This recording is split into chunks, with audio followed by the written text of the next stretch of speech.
Hello, everybody. Good morning. Welcome to Alabama EMS Challenge. We'll be getting started here in just a few minutes.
All right, guys, we'll get started.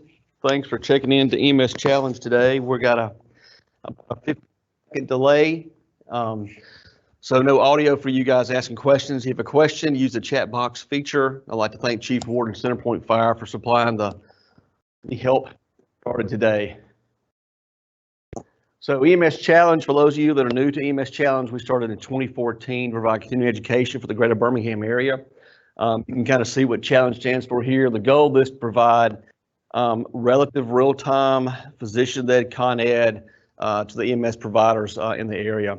Regardless of what other people think, my opinion is that pre-hospital care, paramedicine is the practice of medicine outside the hospital, and we need physicians involved to help with you guys to get going. We need to help with the QI and also give you some feedback in regards to what's going on. So I appreciate all that y'all do.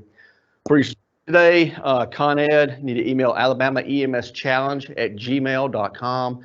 Try to do that by this afternoon. You will get a link sent back to you that fills out you fill out a survey that is sent back in, and you get your certificate. We do have Con Ed for nurses now, so any nurses on today, we appreciate you checking in. This is free to you as well. The ENA is providing the Con Ed credit for you guys, so very excited to be joining with the ENA. So for BREM's update, I am the BREM medical director for those of you that don't know it. So some things coming up in June, around the 14th, I think is when the new protocols are being released. EMT level can use blind insertion devices. So that means EMTs can do Kings or iGels.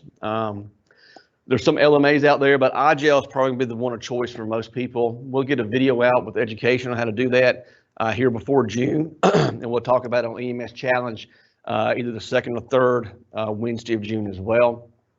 If you need training on this, once you get those, reach out to us. We can help with that as well. Come out to your station or find a place to do that.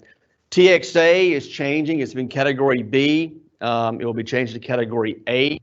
For those agencies that don't carry TXA but do manage trauma patients, I'd recommend start looking into the cost of that. TXA is a relatively safe with a high yield or high benefit in trauma patients. We'll talk about that more in June as well. And other things that I know are coming out is the tactical medic certification will be coming out with protocols in June. Our schedule, we're the second and fourth Wednesday of each month from 9 to 11. Cadaver lab, we had to cancel because of the pandemic. As soon as they open up UAB labs again, we'll reschedule that. I'm hoping sometime late June.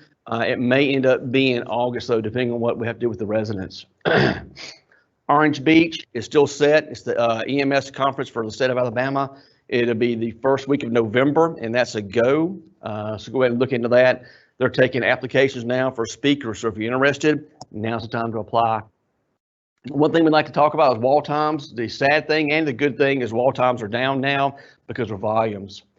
Medical direction, if you are a BREMS provider and are non-transport, you need to reach out to me. I'm happy to help. If you don't like me, I won't be offended. I'll find somebody for you. If you're a transport agency, need medical direction, I'm happy to help find somebody for you as well. I can help you or get you hooked up with a doc from ERs. COVID issues going on. We won't talk a lot about that, and we know we're getting hammered with all the COVID information. Remember, the state did apply and purchase a way to clean our PPE. So if you have not heard about that, that's a great resource we have to reuse our N95 mask. If you have questions about that, reach out to the state, or you can call us at Brown's. COVID is still here, even though we're opening up some things. Expect to keep seeing some of this throughout the summer and get ready for a surge in the fall, is my opinion as well, when the regular flu season opens up again. Video scopes, remember, American Heart has changed some of the guidelines for ACLS for COVID suspected patients. A good rule of thumb is anybody in respiratory distress, anybody in cardiac arrest, you assume they have COVID, all right, for risk of spreading, because anything we do with those patients is high risk, whether it be CPR, intubation, or NAB treatments. So American Heart changes. The big push is for video laryngoscopes. These things are cheap now. This is a UE scope. I don't sell them. I'm not making money off of it. This is a two-piece design that is useful. It does still pictures and records. And this thing is less than $2,000. So we're talking about video scopes years ago were $8,000 to $10,000. The price is dropping down. There are a lot of them on the market. I'd recommend look into them if you don't have them already. I would recommend getting one that does record and do pictures though.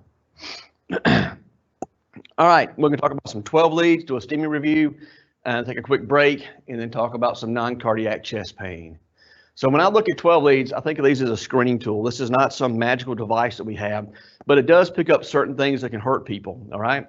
So 12 leads, looking at ventricular rate, I think, is it too fast, too slow, or okay-ish? I like American Heart. If it's too fast, wide or narrow determines was it potentially ventricular or supraventricular, and then regular or irregular. I like that pathway, very reasonable. Too slow, I think about three things. If the heart rate is too slow, I think about drugs, electrolytes, and ischemia. You know, obviously, there are other things that cause bradycardia. For example, if you have a guy that's shot in the belly who's bleeding out and his initial heart rate's in the 110s, he's diaphoretic, and he starts to brady down, why is he going down, right? He's bradycardic because of volume depletion, right? Hemorrhagic shock. Those things you kind of pick up in your primary exam, things that kind of step out to you or stick out to you. Things that don't stick out readily are drugs, electrolytes, or ischemia. So that's what I kind of look at with the bradycardias. And then okay-ish, that's the more common ones we see. These are either complicated or uncomplicated. These are our STEMIs, our long QT, our hyperkalemia, maybe our pericarditis, things that are a little bit more complicated to manage, but we still need to understand the basics of these to recognize who are sick and not sick. You should be able to calculate a rate on your 12 leads and not just look at the monitor. When that strip prints out for you for your 12 leads, you should be able to calculate ventricular rate and make sure you agree with what the paper says.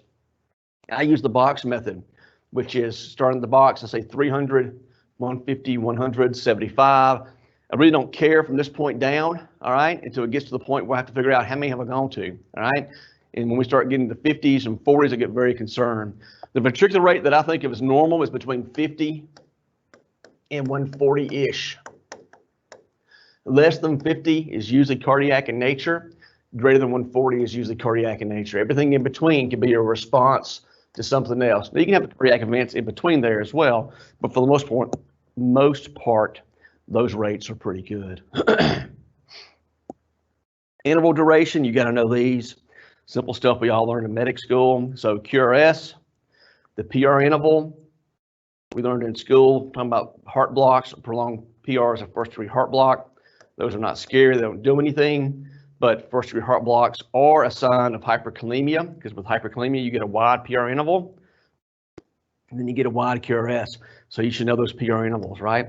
You should know your QRS, and you should also know your QT interval. The QT interval should be less than half the R to R. Long QT can lead to syncope by way of torsades or ventricular dysrhythmia. So long QT is very concerning. All right, so basic 12 leads. This one, rate too fast, too slow, or okay-ish. All right, I say the rate is okay-ish. The machine says it's 73. I'm gonna do my block method, 300, 150, 100, 75, 60-ish, right? So we're in the 70 range, all right? Ventricular rate is okay. The next thing I'm gonna start doing is looking at injury patterns. So I'm looking for injury patterns because STEMIs are something we can fix, right? So ST elevation, MIs, we can fix those. With lytics, or cath labs. And if we don't fix those, people can have a bad outcome. So recognizing STEMIs is very important. So I'll look leads 1, AVL, and lateral 5 and 6. And these are all your lateral, right? I'm looking for elevation of the ST segment, all right, which is a STEMI, and I got to have it in 2 locations. Or I'm looking for depression, which is ischemia in any of these leads, all right? Now elevation could be in lead AVL and V6, and that's your 2. That's your STEMI, right? Or it could be in V5 and 6, or V1 and AVL. Does not matter. You got to have 2 of those. The next place I look is inferiorly, leads 2, 3, and AVF. I'm looking for the same thing, elevation or depression for ischemia. The elevation is a STEMI, right? Next place I look is septal anterior. So this V1 through V4, V1 and V2 are your septal leads.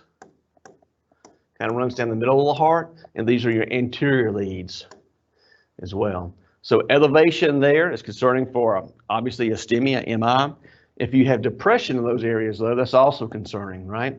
So ST depression, T wave inversion in V1 through V4, more prominently V2 through V4 is a posterior MI. That is a STEMI.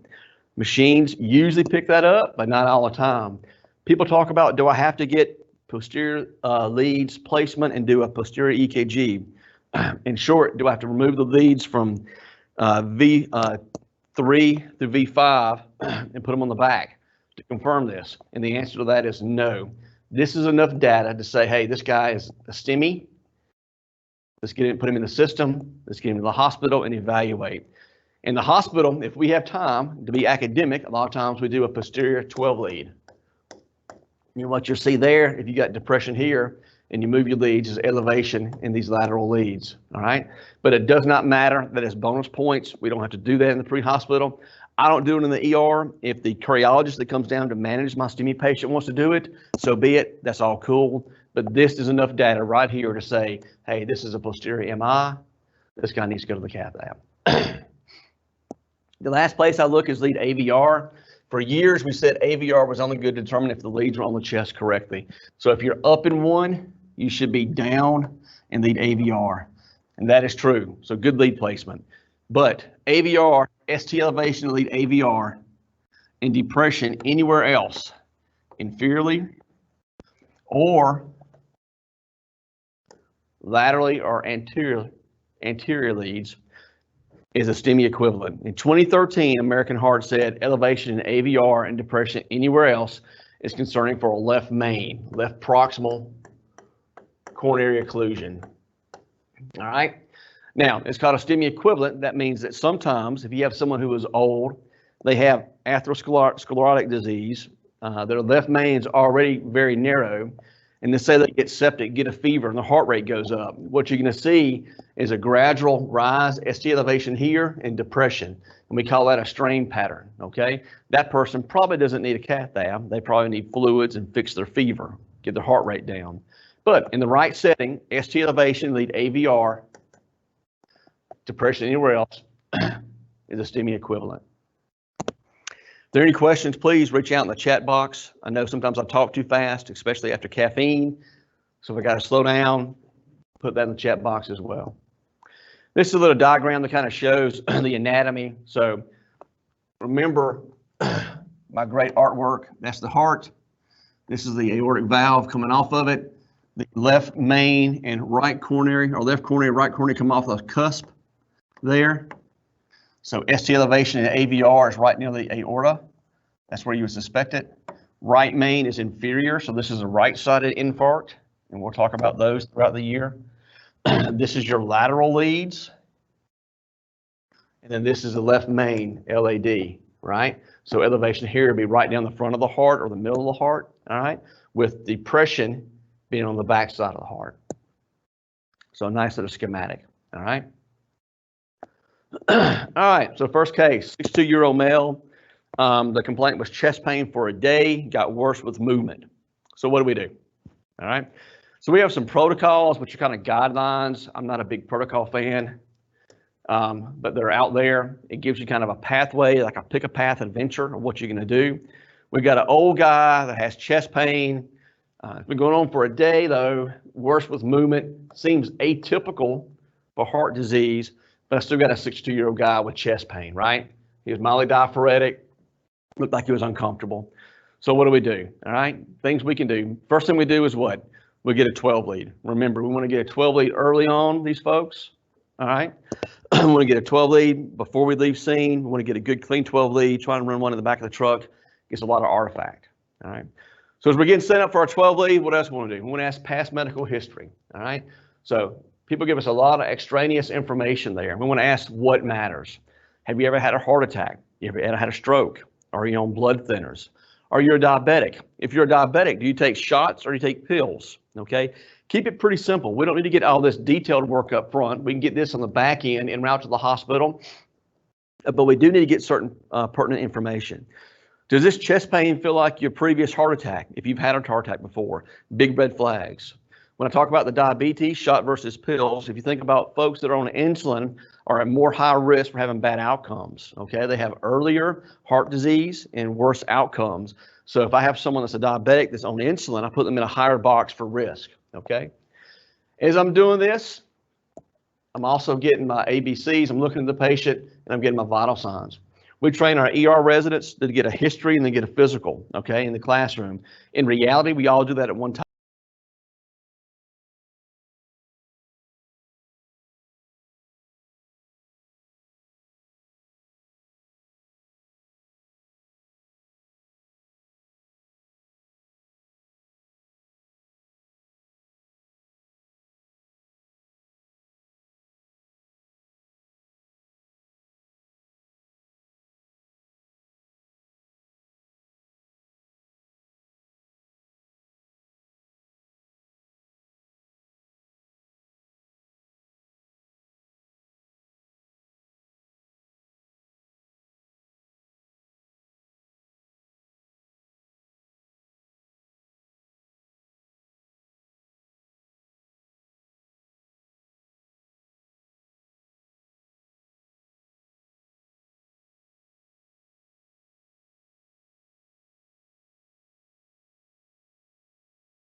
Dysrhythmia is low, gives you a weird number. You can't trust it. So my hand is on the pulse to make sure this correlates. But I got 300, 150, 100, 75. So rate's about the same, right? So now I'm gonna start looking for injury patterns. I'm gonna look at leads 1, AVL. Those might be very uncomfortable. I got ST depression, T-wave inversion, and I'm looking lateral. That looks fine. That's a little bit uncomfortable, but it's not a STEMI, right? The next place I'm going to look is I'm going to look at inferior leads. So I'm going to look at 2, 3, and AVF. And obviously, what do we see there? Right? So we got elevation more than a millimeter there. 2 to 3 there, 2 to 3 there. So this should stand out pretty big. So in my mind, what is this? Or in anybody's mind, what is this? Yeah, so we made the diagnosis. This guy's having a STEMI, right? 62-year-old male, chest pain, diaphoretic, ST elevation, inferior leads, all right? Now, for conciseness, I look at all 12 leads the same every time so that when I've been up for a day and a half and it's 2 in the morning, I don't miss something. Even though I've identified my STEMI, I'm gonna come over here and I'm gonna look V1 through V4 to follow my routine every time. Those look pretty good. I go back and look at AVR. The next thing I'm gonna do is I'm gonna look at my intervals. I got a PR interval, my QRS looks fine, my QT is reasonable. Make sure something else isn't going on, all right? Before I put this down, my mind, I go one more time, I'll look at leads 1, AVL and lateral, concerning, 2, 3 and AVF, ST elevation, diagnosis made, dude's having a STEMI, V1 through V4. So guys having a STEMI at this point in the game, right? So now what do we do? So protocols give us a lot of ideas, things we can, things we can't do. However, clinical practice should give us an idea of what we should do. There's some old mnemonics out there that we've used in the past called like MONA, all right, which is morphine, oxygen, nitro, and aspirin. Some folks are going away from this mnemonic, and that's fine. However, as far as patient management, the most important thing we do for this guy right now is aspirin, right? Because dude is having a big STEMI. So what's going on is if this is the artery in his heart, blood flow is this way. We got a big clot right here. The body's response is to send platelets to attack this because they think it's doing something bad, and it is. But the outcome of this is more platelets stack up, and this clot gets bigger. If we give aspirin, aspirin kind of blocks the receptors on platelets so they can't stick together. So instead of these things sticking together, they flow downstream and the clot doesn't get bigger. So aspirin is very important. If the guy said he took an aspirin before you got there, ask how much, all right? Did he take a full one? We want 324, 325. If he's unsure, he gets the whole dose. The only people that don't get aspirin in STEMIs are folks who say, last time I took aspirin, my neck swelled up and they had to cut it so I can breathe. So anaphylaxis, no aspirin. Anything else, they get aspirin. If they have a history of GI bleeds, if they're on blood thinners, it does not matter. Risk to benefit in STEMIs, they need aspirin, okay? You have a bad outcome. Now, chest pain is different. If someone's on blood thinners, if someone has gastric disease, GI bleeds, and they're just having chest pain, we may hold off the aspirin, right? But in a STEMI, they need aspirin, all right? Next thing we think about is nitro. Nitro dilates this vessel, makes it bigger. But we got a couple of red flags with this dude, though, right? First red flag is it's a right-sided infarct. People say you can't give nitro to a right-sided infarct because it's going to decrease load and drop the blood pressure. That's not true. We give nitro to these folks all the time if they're having chest pain and they're symptomatic. But what you got to do before that is get IV access and start a fluid bolus, right? So you increase preload that way so that when you drop it a little bit, you don't get hypotension because you don't want them to have a low blood pressure because then the heart itself doesn't get blood supply. The other issue with this, guys, is blood pressure is a little bit soft, okay? For Alabama, that's real soft, right? But still reasonable for him to get a nitro at that point in the game. So we've done our nitro, we've done our aspirin. What about oxygen? His sats were 97%. American Heart says they don't need O2, and they're tachypnic. His respiratory rate was 10. He really didn't have shortness of breath, all right? However, I agree he does not need supplemental oxygen. But the biggest risk of death in the first couple of hours post-STEMI is cardiac dysrhythmia, VTAC, VFib, or complete heart block, okay, which leads to cardiac arrest. So I give O2 for my STEMIs, and I call it pre-oxygenation, right? And this pre-oxygenation before they go into cardiac arrest. So supplemental O2 is not supplemental, it's pre-oxygenation. 2 to 3 liters nasal cannula. That way in the back of the truck, if you're heading down the road and it's just you in the box and the patient goes into cardiac arrest, all you got to do is crank up the O2 and get ready to defibrillate, right? Morphine. Morphine is a dirty narcotic. It causes a histamine release, which causes vasodilatation. That's the benefit to morphine. It also lowers blood pressure. And a guy with a blood pressure of 115/70, I'll be concerned about doing nitro and morphine. Okay, I would do nitro first with the IV fluid bolus. All right, consider morphine if you want to. Remember, morphine doesn't do much for the pain as far as ischemic pain, except for that vasodilatation and lowers the blood pressure. All right, what else does this guy need? We've already talked about oxygen. He also needs defib pads. So every chest pain does not get defib pads. You'll go broke doing that, but our STEMIs do. Again, that's to prevent death in the back of that ambulance. En route to the hospital, if he goes from an inferior MI into VTAC, you don't have pads on him, you got to stop the truck, start CPR, your partner comes to the back, puts the pads on, charge and defibrillate. If the pads are already on, all you got to do is crank it to 200, charge, and defibrillate. And if you defib early in these guys, a lot of times you get a perfusing rhythm back, okay? And it gives you more time to work with them. Any questions on the box, Chief, or is everybody asleep? No questions so far. Okay, sweet. So think about, we talked about history. Remember, the state does have a thrombolytic checklist. I know everybody does that. Wink, wink, nod, nod. In reality, we should be doing this. If it's nothing else, write the information down on your glove and pass it on to the hospital staff.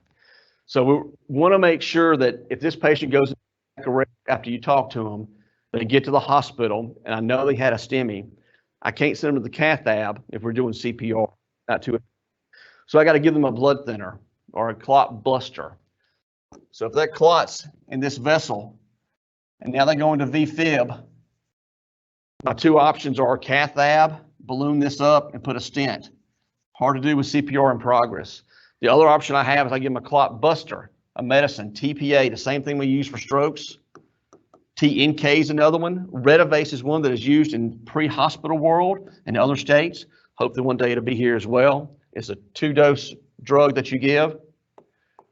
But the way these things work is they dissolve this clot and restore blood flow.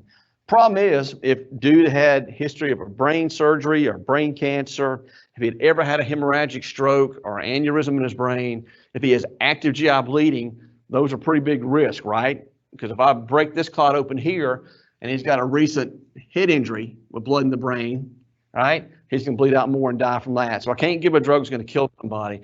This data is very important to get, okay? Form doesn't excite me, but the data does. So it's in our protocols. If you haven't seen it before, look at the protocols.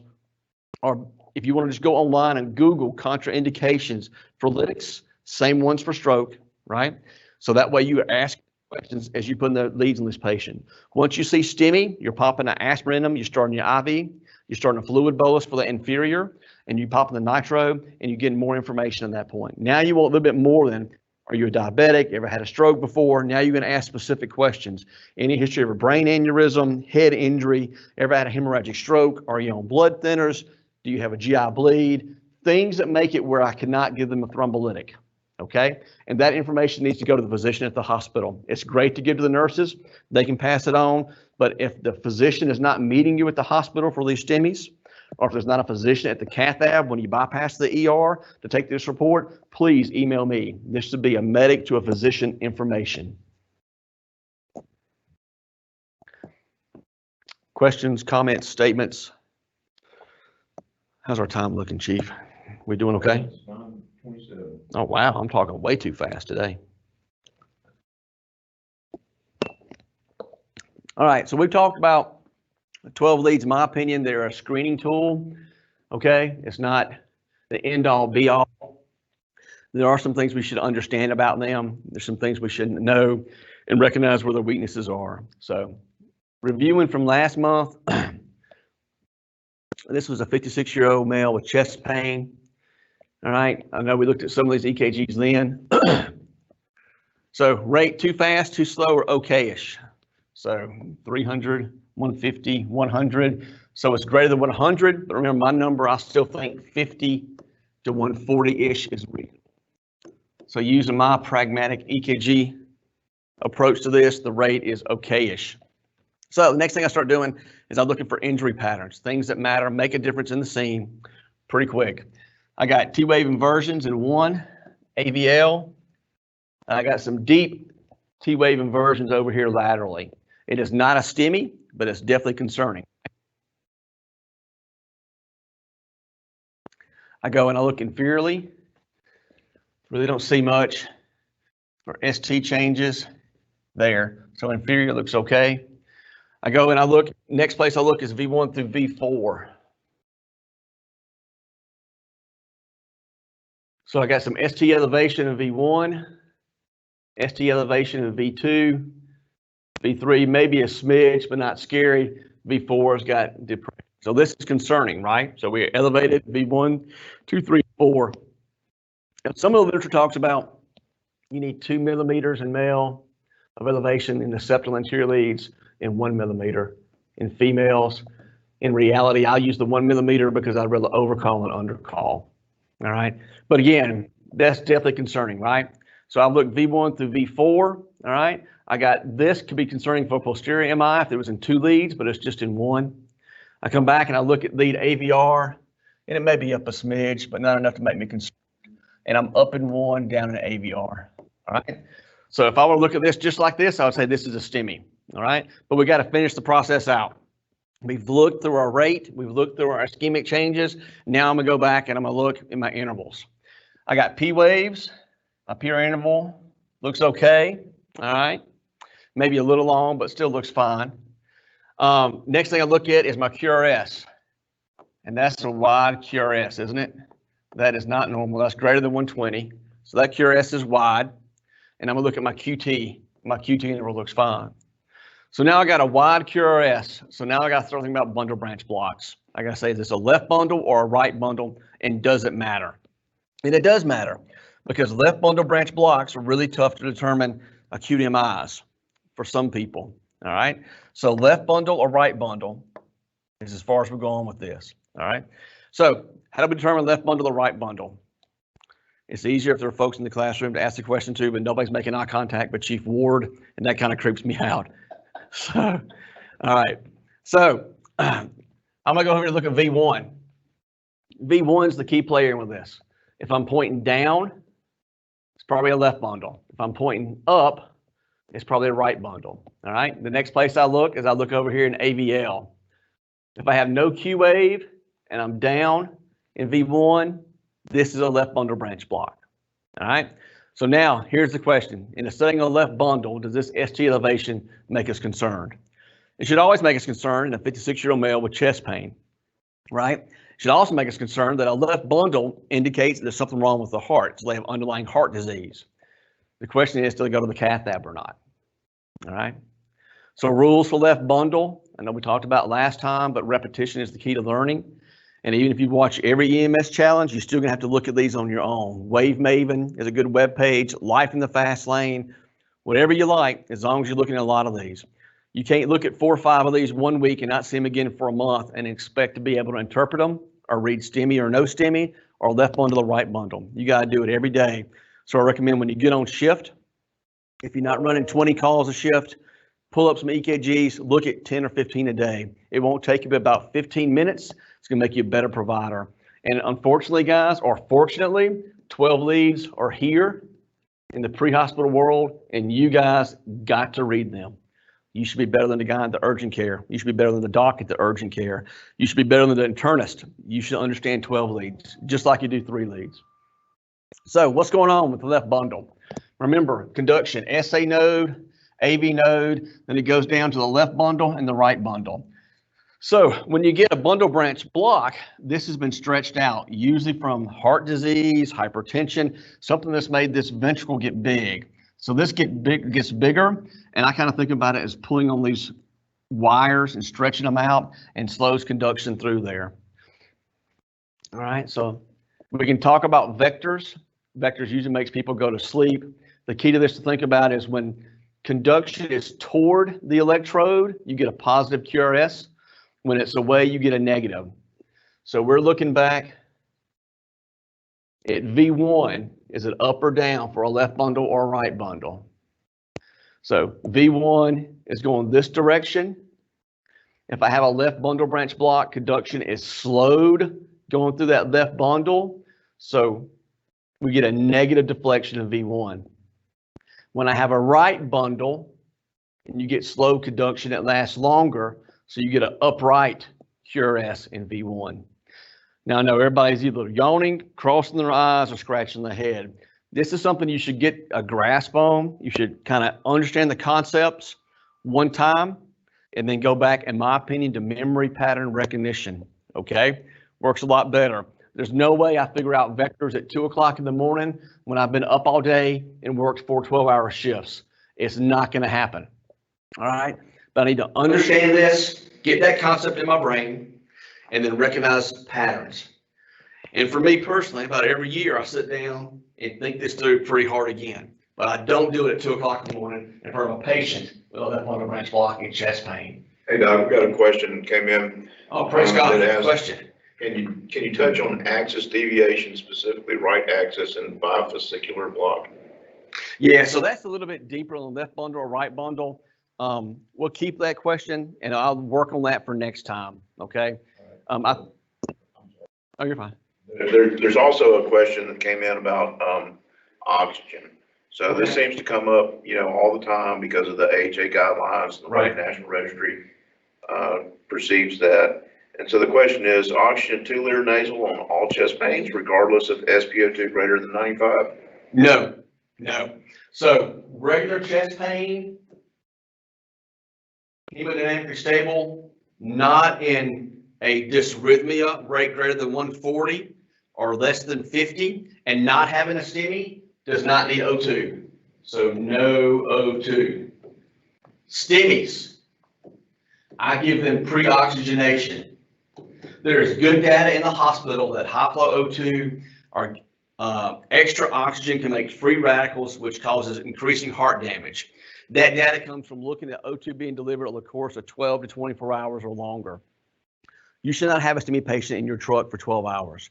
We're talking 30 minutes, 2 hours at most for some of our rural communities.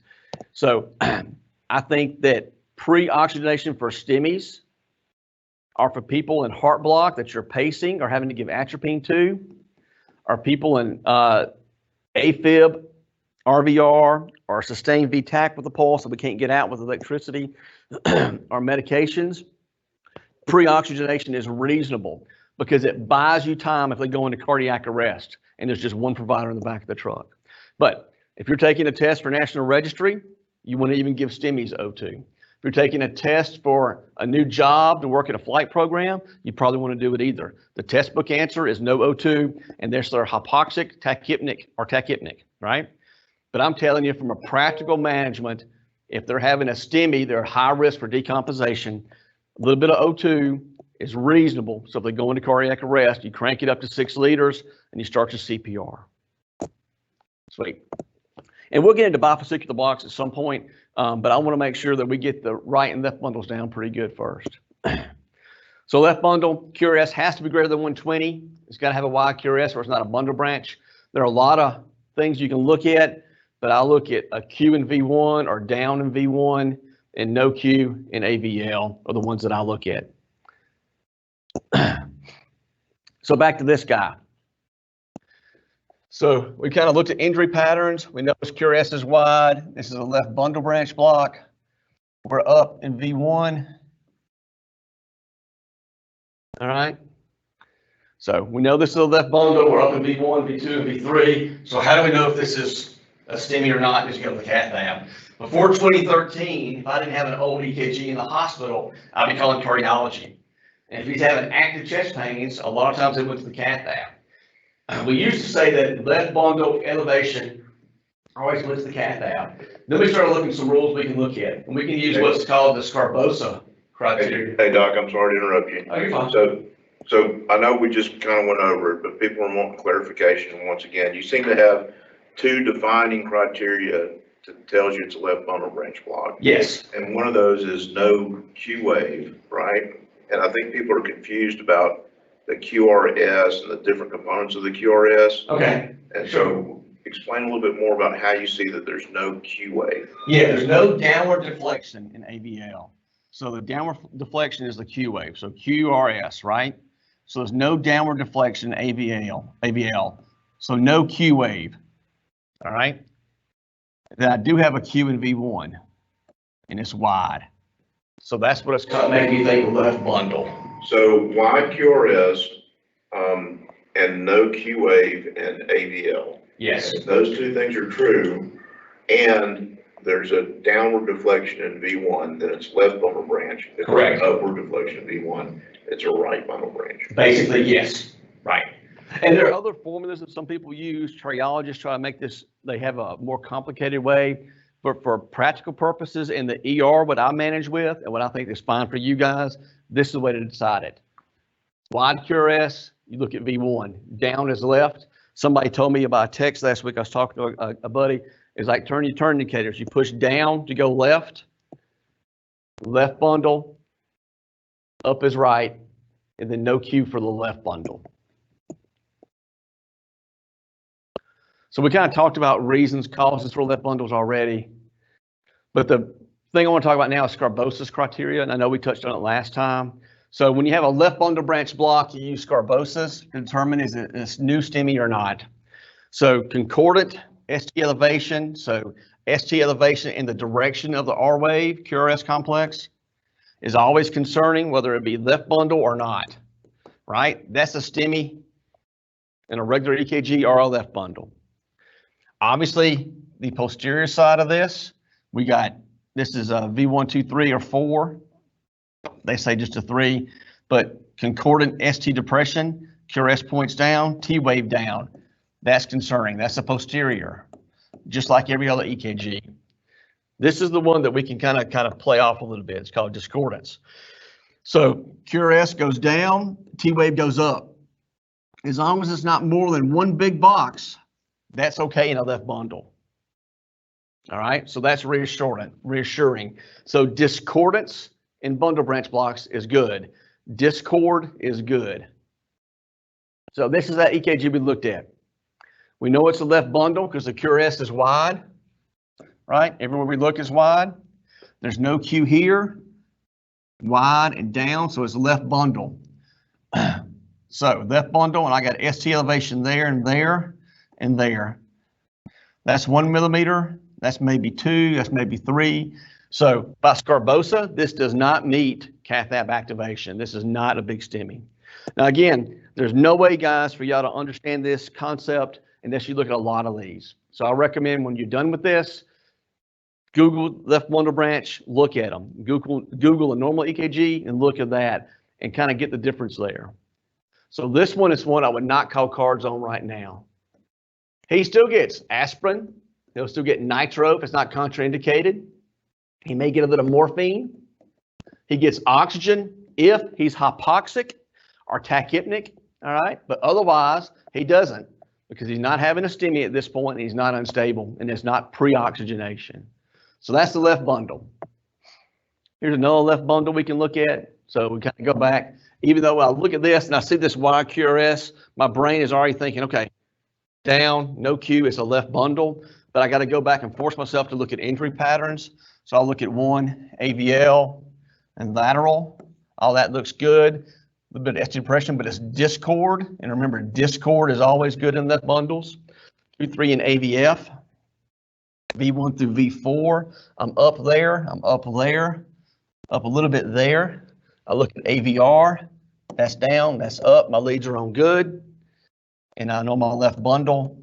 And that elevation is not more than 1 big box or 5 millimeters.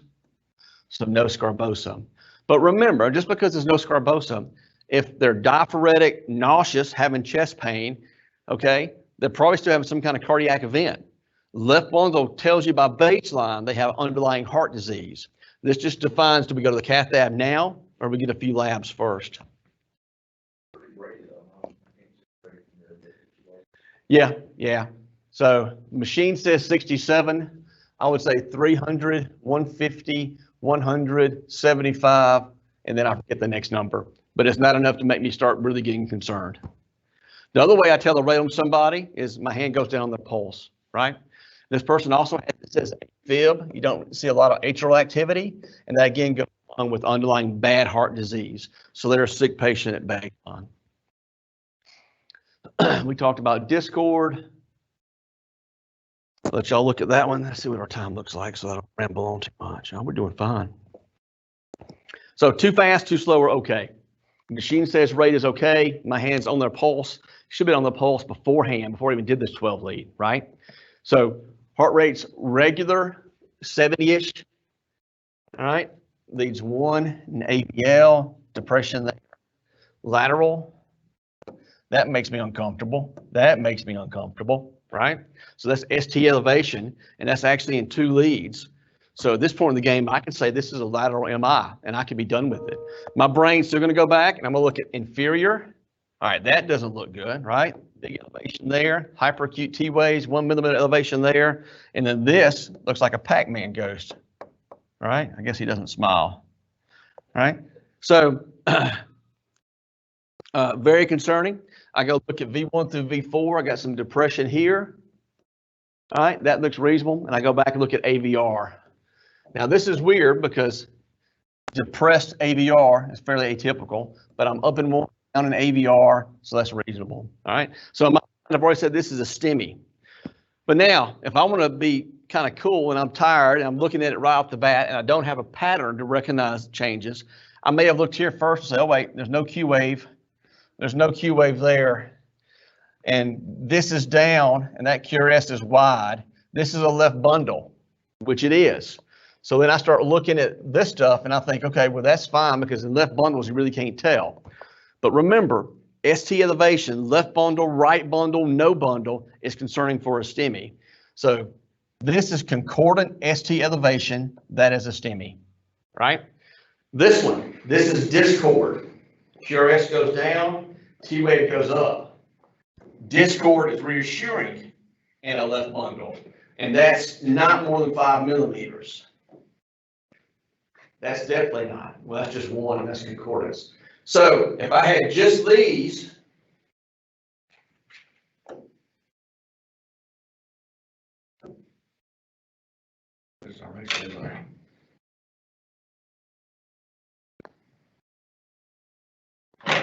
so if I had just these,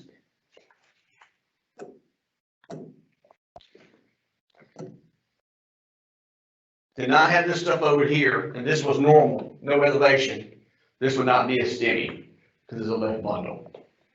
So, hey, Dr. Ferguson, I think this is a great example.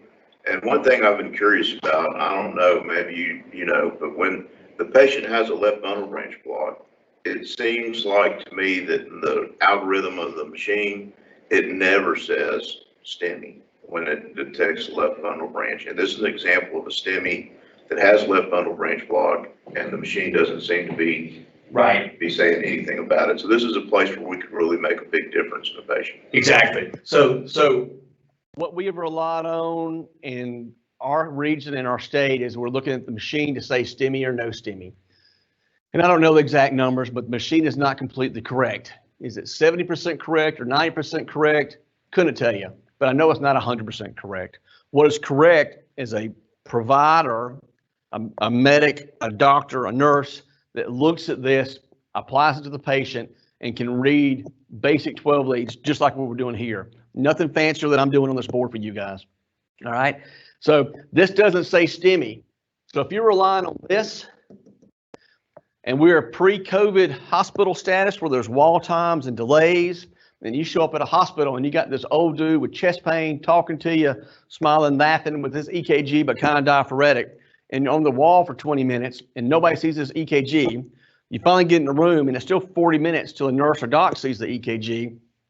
This guy can have a bad outcome. The joke, time is muscle, or the cliche, is not a cliche.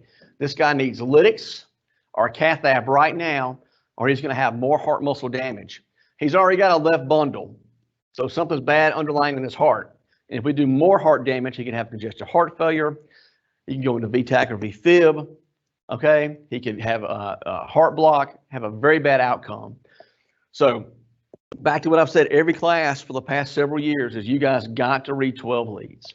So this patient, chest pain, doesn't look well. This EKG, can you put him in the STEMI system? There's nobody here for me to stare in the eyes and ask that question to, but you can. So what you do is you call TCC and say, hey, I have a non-diagnostic EKG. All right, I want to put this patient in the STEMI system. They will tell you if the hospital you want to go to is green for cath lab. If the hospital you want to go to is not green for cath lab, you do not want to go there at that point in the game, right? And they would transmit this EKG to the receiving hospital for you. The other thing that you do is you treat them like a STEMI. They get aspirin, they get pre-oxygenation, they get nitro if it's appropriate. They get the screening for appropriate questions, screening for lytics. And when you get to the hospital, this EKG, you find a physician and give that to them. Now that our nurses don't read them and don't understand them, but docs know there is a time constraint on this. These things are looked at by the hospitals, by CMS. And if we don't pick up these quick, we get chewed into, which is good because that's good for the patients. These things will be addressed pretty quick. So you find a doc and you show them this EKG and you say, hey doc, look what I got. Doesn't say STEMI, but look here. It's a left bundle, I know, but I got concordance, ST elevation of E5 and a 6. Doc's gonna go, good job, probably high five you and take care of the patient. Or he may say other things and not high five you, doesn't matter. This EKG needs to be shown to that physician. If you have an EKG like this and the physician does not take action, okay, you need to let me know if you're in the Brems region. This is a bad EKG.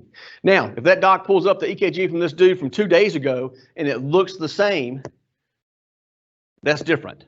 But we don't have that luxury in pre-hospital, and most time in the ER, we don't have that luxury either. So Sgarbossa. Yes, sir. Hey, Dr. Ferguson, we got a question that's come in. All right. It says, what is our approach when we suspect a STEMI and TCC will not put them in the STEMI system because the 12 lead does not say, quote, acute MI suspected? And how can we get that changed with TCC to take our word for it? Right. So TCC will take that call from you and will facilitate you speaking to the hospital and showing that EKG to the receiving hospital. So I'm not sure if they call it officially putting in the system, but it is being put in the system, and it's medic entry. Now it has to be confirmed by the receiving facility. So if you're calling TCC, I'm gonna go to hospital B, all right, and I got this patient with chest pain. EKG does not say STEMI, but I think it's a STEMI. TCC will hook you up with that hospital and forward that 12 lead. So if they agree with you, they can activate their cath app or do whatever their policy, procedure, protocol is for STEMIs. If that's not happening, reach out to me or BRIMS, because I know they want to do the right thing as well. And they've said several times that they will put these people into the right place. They will get these people, maybe it's not officially called in the system, but they will facilitate getting you to the right hospital. All right. And if you don't let me know about these things, we can't change them either. So if you got issues like this, reach out to us. We only change by if you let somebody know. So review Sgarbossa. Concordance, ST elevation is bad, no matter what you got. Concordance, ST depression is bad, left bundle or not. The only thing that a left bundle buys you is if you have discord that is less than 5, it's not a STEMI or STEMI equivalent. Just another left bundle. Another left bundle. So my eye, after a while of pattern recognition, my eye goes to this and I say, okay, wide QRS, no Q, it's a left bundle, but I got to force myself to go back and look at 1, AVL, and lateral, 3 and AVF, V1 through V4. I look at AVR. Left bundles are prone to being AFib, aflutter, or even heart block. So I'm going to look and make sure that I got P waves that come before each. I'm going to look at my QRS. We already kind of eyeballed it initially, but I know it's wide. My QT is a little bit long, all right, but it's still less than half the R to R. So R wave, T wave, all right. So that's less than half R to R. So QT intervals, yeah, it's okay. Looks a little bit longer there, but I go there, there, there. So it's still less than half the R to R. So I've done that. Then I go back up here and I look at this. I say, yeah, they say the PR is a little bit long, QRS is wide. They think it's a left bundle. They agree with me. And then I'm gonna go back one more time, look at my rate and go through this. So I'll look at these things twice before I put them down, because there's some days that I'm very tired. All right, so too fast, too slow are okay. I say the rate looks okay-ish. Looks maybe some irregularity or PACs, but 300, 150, 100, 90-ish maybe. All right, so 90 versus 82. I've already got my hand on the pulse earlier. I'm seeing, are they diaphoretic? Is it regular? Is it a strong radial pulse? Gives me a hint of a blood pressure, or at least perfusion, if not a blood pressure. And now I'm looking at entry patterns. 1, AVL and lateral. Well, maybe artifact, who knows? That one maybe, but nothing super scary, not a STEMI. 2, 3 in AVF. I got some depression, concerning, but not a STEMI. V1 through V4, I'm elevated there, there, and there, maybe a smidgen there. So maybe STEMI, right? All right, I look at AVR, I'm up in AVR, excuse me, up in 1, down in AVR, maybe some elevation, which is also kind of concerning. All right, so now I'm gonna go look at my QRS. Looks a little bit wide, maybe a QA, maybe not. All right, so is this a left bundle or not is the question. So left bundle will determine if it's a STEMI or not, right? So I don't have any concordant ST elevation of depression. This is discord. So I know with left bundles, I got 5 millimeters to play with. So is it a STEMI or not is the question. STEMI, no STEMI?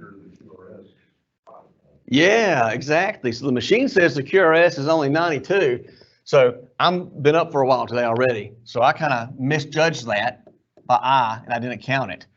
And that can cause problems. So this was a little bit tricky, right? I think the machine even said this was a left bundle. Do I have the original? I do not.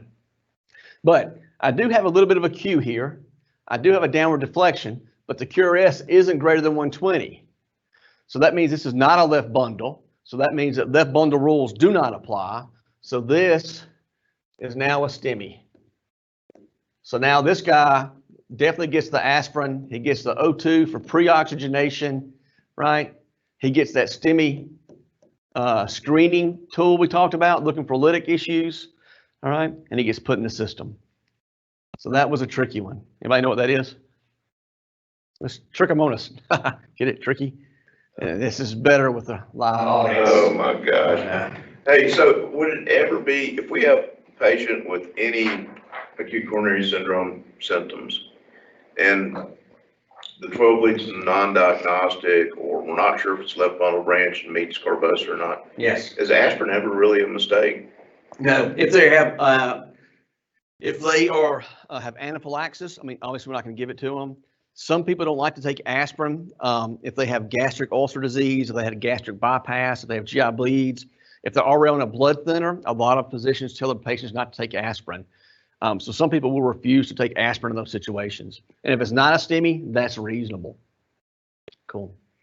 But you mentioned if the 12 leads concerning, but not a STEMI, or you're not sure, what do?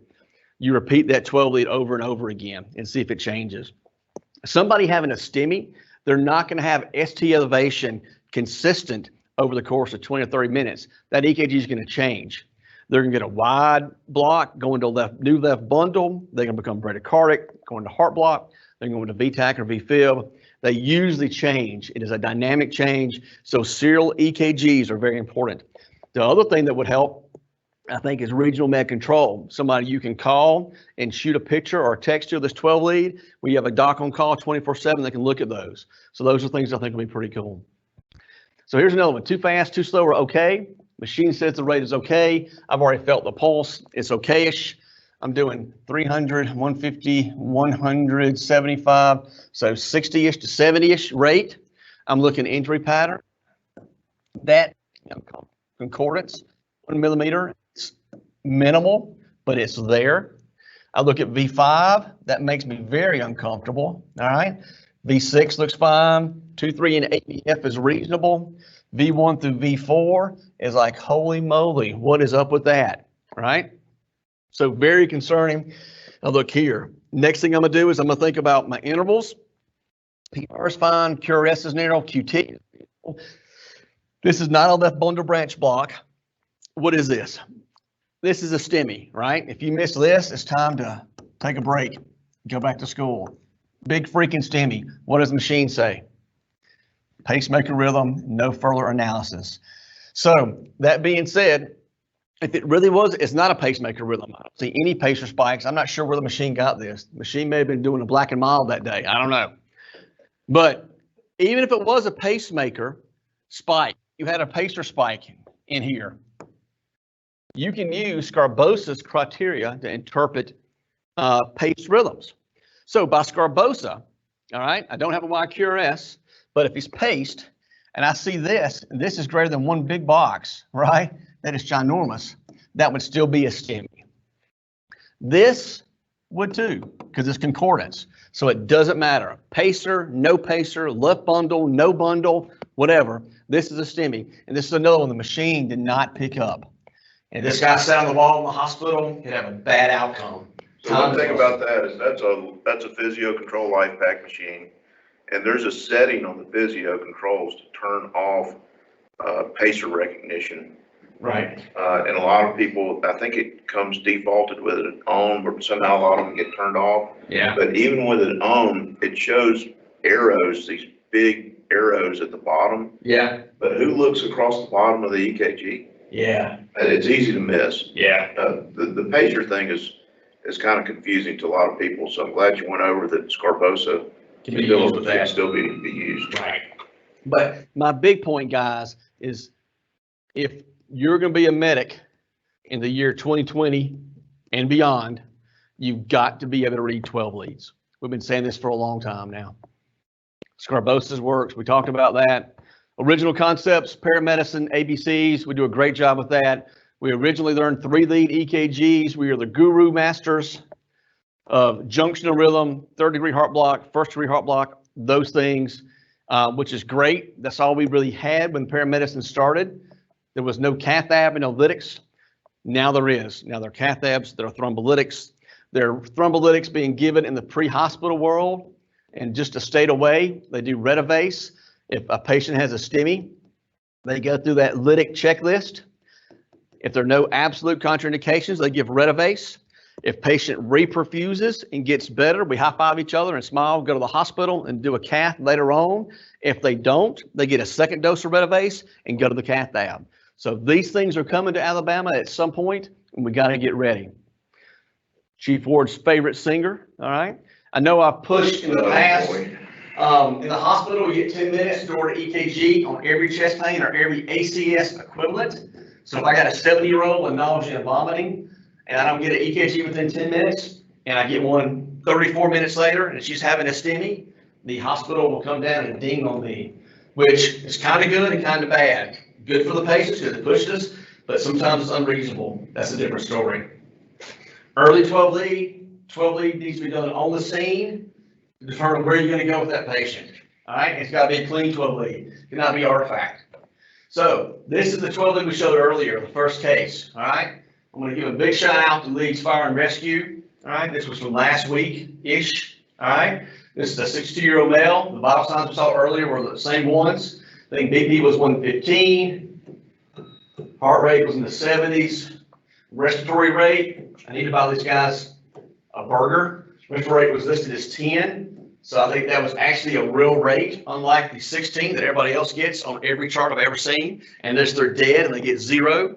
Or their asthma and they get 30, right? So great exam. They did an early 12 lead and picked up the fact this was a STEMI. Got put in the STEMI system. They also gave the guy an aspirin. I think I have other stuff on here to say. This is the hospital 12 lead. When he got to the hospital, we always repeat them. Yep, still a STEMI. Doesn't matter if this one looked normal, if this was a normal sinus rhythm, no STEMI, and I had this EKG, he's still going to the cath lab. All right. STEMIs don't get better with just aspirin. We got to find out what's going on. This is the guy's cath. So you can tell over here, this is pre. He had an occlusion in this vessel, 95%. They go in with a wire, put a wire, they squirt a dye, taking pictures. That's how we get this. They take the end of this wire, they put a catheter over it with a balloon. It inflates this. They put a stent in. And now look, we got great blood supply. So would that dude have died without the stent? Don't know. Potentially, yes. Would a dude have had heart damage and probably had a decrease in function and a worsening outcome and pretty bad morbidity, as we call it? Yes, I can tell you that. So great catch. Time is muscle. Great save of these guys. We kind of talked about how our medicines work, what aspirin does. We talked about our thrombolytics. The balloon, the wire goes in. The goal is not to rupture this plaque. The goal is to put the wire in. We balloon this out. We put a stent. Then anticoagulate them so that stent doesn't get clotted off. So sweet jobs. So first responders, Leeds Fire, recognized chest pain. Story was a little bit iffy. At first it was, the documentation was been going on for a while, for a day, worse with movement. But dude had a history of heart disease. They got a 12 lead, got him in the system. After that, they got a great history. Realized he had a history of a brain mass in the past, so that would make him not a thrombolytic candidate. No TPA for him, because those things can bleed and kill people. Poor form. He got an aspirin beforehand. They gave the rest. He got some IV fluids, IV access, and some nitro. His pain got better. En route, he was monitored. They got a more detailed history documented, which is what they should do, the transport team. This is RPS. Got glucose, remaining vital signs. He has soft blood pressure. They give him more nitro. He got more fluids. He got to the hospital. Then this is the cool thing. This came across my email last week. So these are EKG reporting time or STEMI report times, right? So I've talked for the past year and a half about door EKG for the hospital, and it's coming to the pre-hospital. First patient contact to EKG time. It is here. So we have what's called now primary heart attack centers, our primary STEMI centers, and they are recording pre-hospital data. The EKG, what medicines you gave, when you made first contact, what were their vital signs, how long did it take you to do an EKG, did you transmit it? Was it a STEMI? Was it not a STEMI? All right, and they're looking at this, and this is all being reported. So we have this system up and running now, and we also have the CARES registry, which is for cardiac arrest. So this is fantastic, guys. Also means that we're going to be looked at pretty hard. So EKG early on, show up on scene, 60-year-old, nausea, vomiting, diaphoretic, no chest pain, don't matter. That's ACS, right? They get a 12 lead, you look at it, you interpret it. If it says STEMI, you got to send it in. If it doesn't say STEMI and you think it is, you still got to send it in. All right, do the right thing. So fantastic. Our door to balloon time is 90 minutes in the hospital. So from the minute they get in the hospital, we have 90 minutes from getting them registered to the cath lab if they're having a STEMI. This patient got to the cath lab in 91 minutes from the field. Fantastic job. That is like wonderful. This is great for EMS, being one of the first ones we're doing. But more importantly, it's great for that patient, and it's going to be great for our system. So the time has come. It's time to know how to read 12 leads. You got to do it. Got a couple questions have come in. Yes, sir. Question number one, if the monitor states inferior infarct, even after you have ran a 12 lead twice, but you don't see anything after going through your steps, would you recommend going to ACS protocols? So, if the patient clinically is having a STEMI and you think that machine is showing a STEMI, you do the ACS protocol, which is, I hate saying protocol, you do the patient care, okay? Aspirin, pre-oxygenation, okay? Nitro, early notification through TCC. If they do not have signs of a heart attack and have an abnormal EKG that machine reads as STEMI, I think you go back to regular chest pain workup. So they will still get an aspirin because their EKG is concerning. We're stuck going by the machine reading, but maybe they don't need nitro, IV fluids, morphine, okay? But you also got to remember that some people have atypical signs of heart attacks. It's not all chest pain. Sometimes it's nausea. Sometimes it's diaphoresis. Sometimes it's syncope. Sometimes it's weakness. Sometimes it's altered mental status. There are lots of things that can cause it. All right. So don't get burned that way. All right.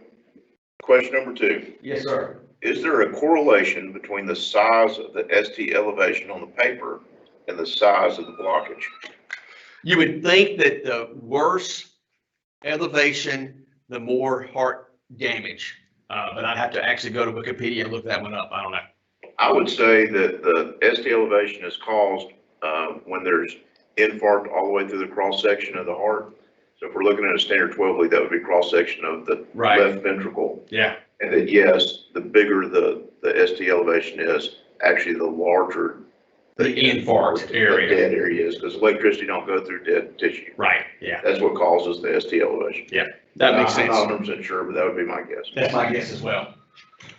I try to keep it simple. Good ST question. elevation, they get aspirin, they go to the cath lab. Yeah, excellent questions. Thanks for using the chat feature, guys. Makes it a lot better for me when I have nobody in here.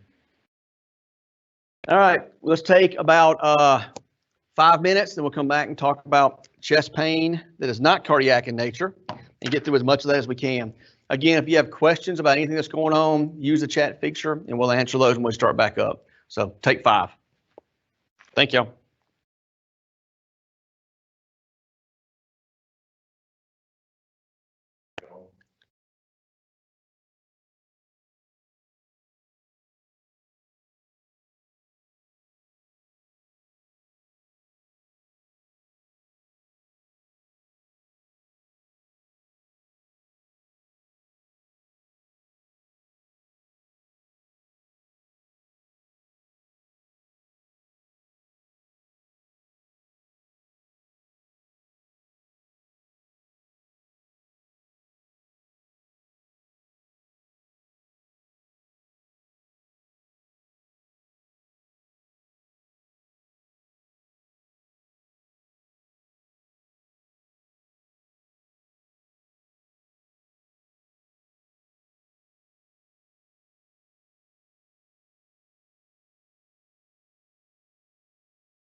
All right, guys, we'll get started again.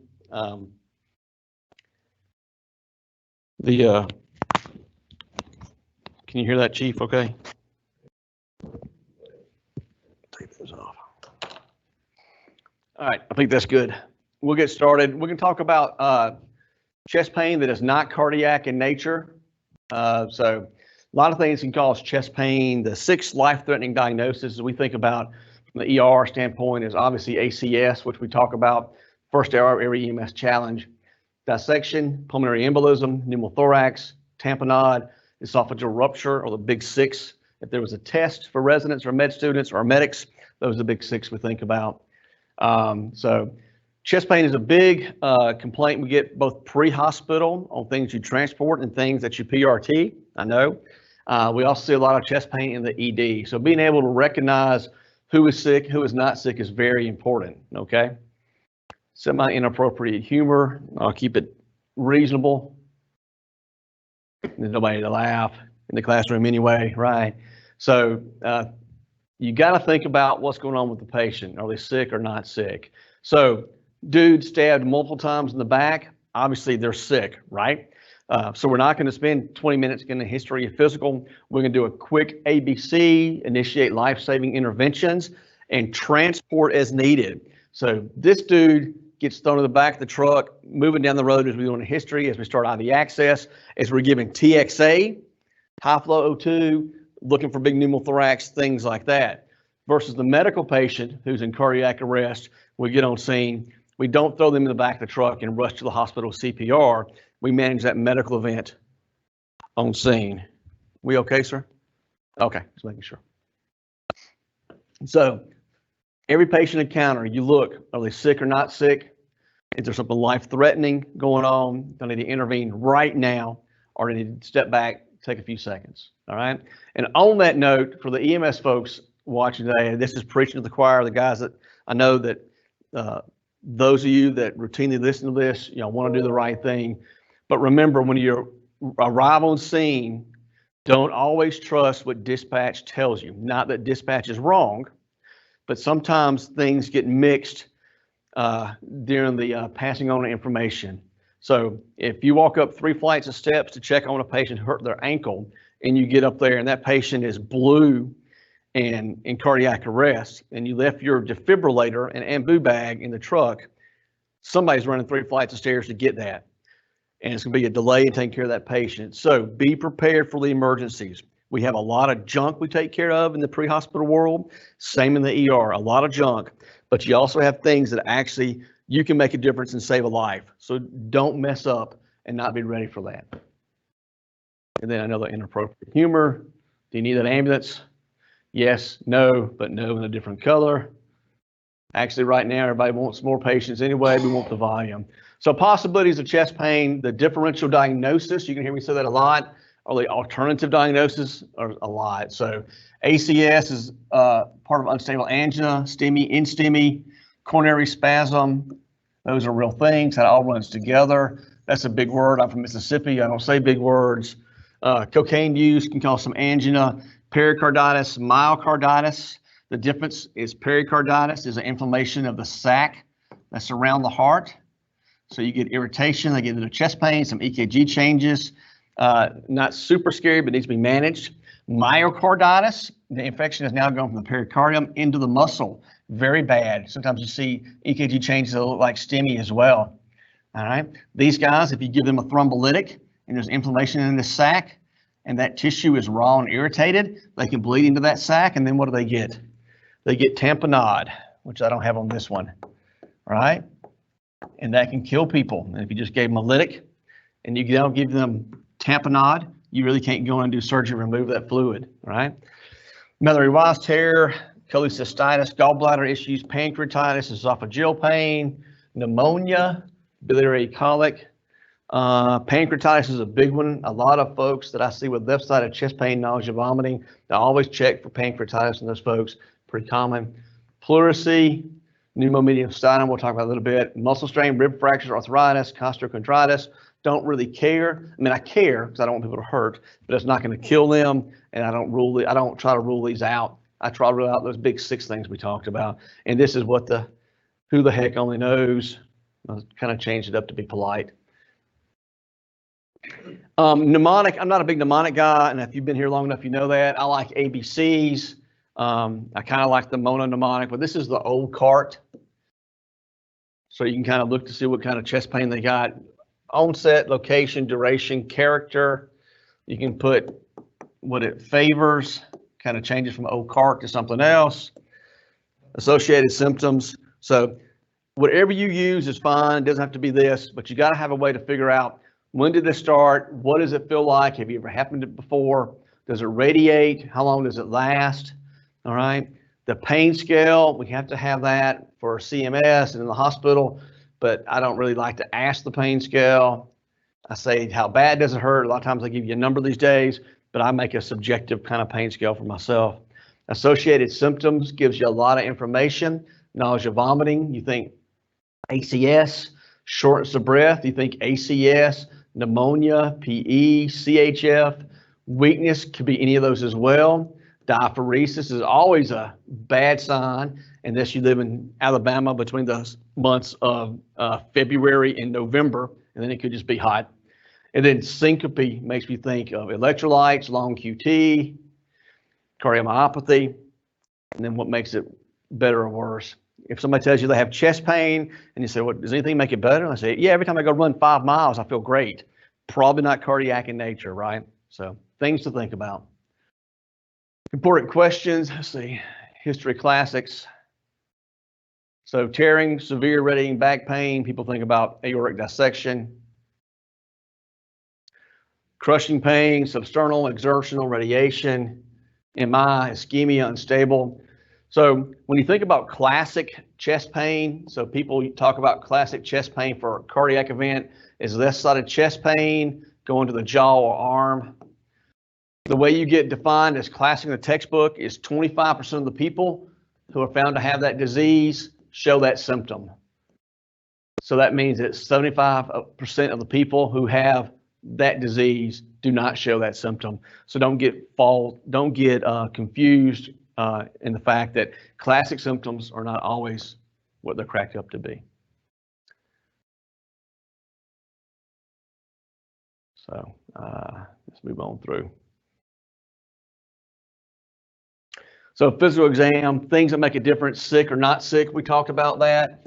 Increased worker breathing, tachypnea, diaphoresis, vital signs, obviously very important, determine sick or not sick.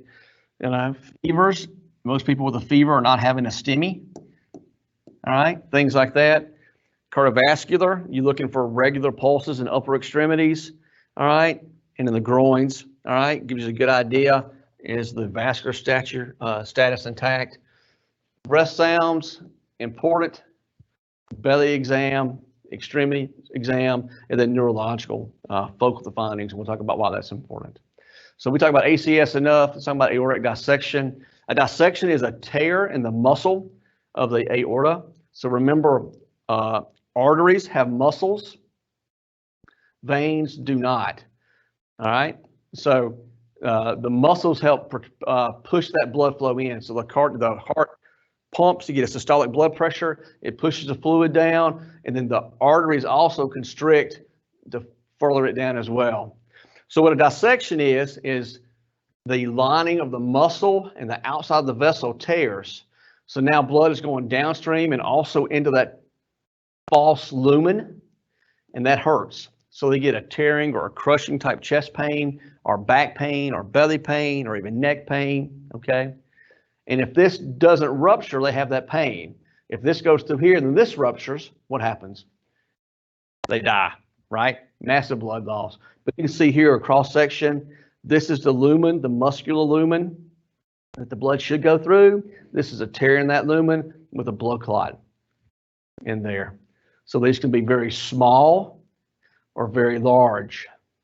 And obviously blood here will constrict this and decrease blood supply downstream, in addition to making you hypovolemic, in addition to causing pain, in addition to eventually rupturing here and tearing, and then your patient dying.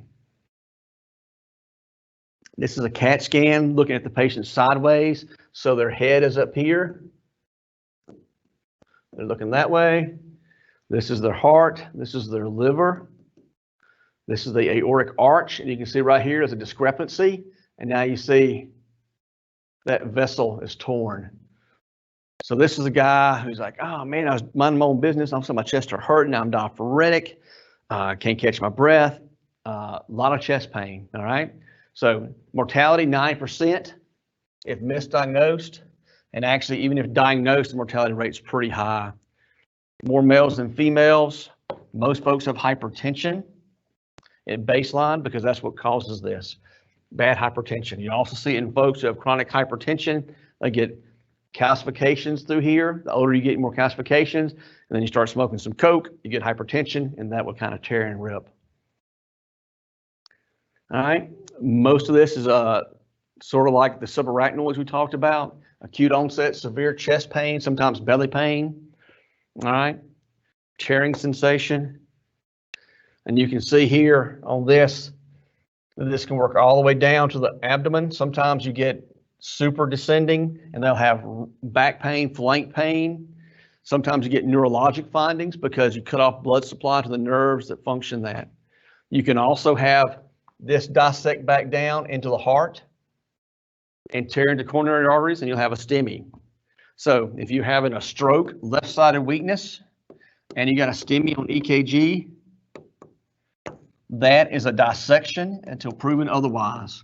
And the way you prove it is you get a CT angiogram, because a heart attack should not cause you to have stroke symptoms, but you get stroke symptoms because this tears back down and cuts off blood supply to one of the carotid arteries, either the right or left.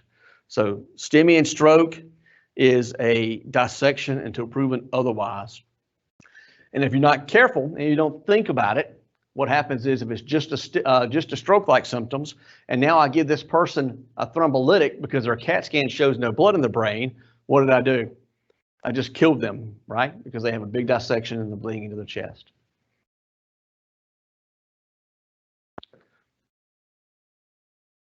You can feel for asymmetric pulses. So there was a patient recently brought in by EMS who altered mental status, became more and more tummed. He had left arm pain, did an EKG, was abnormal, wasn't a STEMI, but then he got to where he couldn't move that left arm, and that left arm was cold. They couldn't get a blood pressure on that arm. The patient was talking to him. Something's not right. He gets to the hospital. They tell us a story. We throw the echo probe on him, start looking in his heart. We see a big dissection and fluid tamponade almost around in the cardiac sac. But the other thing is we do a blood pressure on his right arm, and it's like 240 over 110. So 240 over 110 and then nothing on the left. And that's because it was dissecting down to that left side and no blood supply. Very bad event. So that includes what, the subclavian or something? Yeah, well, it doesn't really include it, but if it tears over where it branches, then it can't get through there. So if the subclavian's coming off of this thing over here, and you have a dissection that runs through it, now it's moving, I should stop it. You're not going to get blood supply. So if this is the aortic arch and you got the left coronary, the left internal carotid, the left carotid, right carotid, you got the left subclavian, you got the right subclavian, and you get a tear through here, right? And it cuts off blood supply to this arm, then you're not going to have any kind of pulse or blood pressure. So it could be either arm. It could be either, it depends on where the tear is. Correct, right, it could be either way, yep. And you can have, like I said, stroke-like symptoms as well. So if this tear is here, right, then you're not going to get any blood supply to the left carotid. So you're going to have right-sided weakness, right? But you're going to have left arm that's going to be low blood pressure or low pulse. So big dissections, easy to pick up, right? So the cold extremities, hypertensive on one side, not on the other. Maybe they get tears down into the coronary vessels. They got a STEMI and a stroke. You go, oh, that's a dissection. Dude's in bad shape. Small dissections that we got to pick up early are tough to find because sometimes they're very subtle, and we pick those things up by CT angio. So this is an X-ray that shows a wide mediastinum. That just means there's some blood flow going back in there. This is not completely diagnostic for a aortic dissection, but it makes me go, not good. He's getting a CT angio, and I'm going to look and see what's going on. This is the CT. Again, this is the patient's feet are coming toward you guys. The head is that way, and he's looking up. So this is the descending aorta, and you can see there's a tear there. This is the ascending, and there's a tear there. So the way we manage this in the hospital is we want to control blood pressure, right? So elevated blood pressure is going to make that tear get even worse. There are drugs we can use. O-drug is nipride. We can use esmolol, which is a beta blocker drip in the hospital. We can also use nicardipine. You guys will see that used in transport. If you do transports from one hospital to the other for strokes and so forth, nicardipine is a calcium channel blocker, works good. A drug we carry in the pre-hospital setting that we could use is labetalol. All right. But again, you got to have a high index of suspicion, and you got to be careful, because if they are having a stroke and it's not a dissection, you don't want to lower that blood pressure. So these are all risky drugs, and you're better off getting a CT scan before you can start doing those. And then we'll place an A-line sometimes in the hospital to follow that blood pressure. Again, this is a good review. If you want to know more about this, you're going to have to Google it. Again, there are a lot of places out there that give you some good information. But a dissection is a tear in that vessel wall. There's type A and type B. A is ascending, B is descending.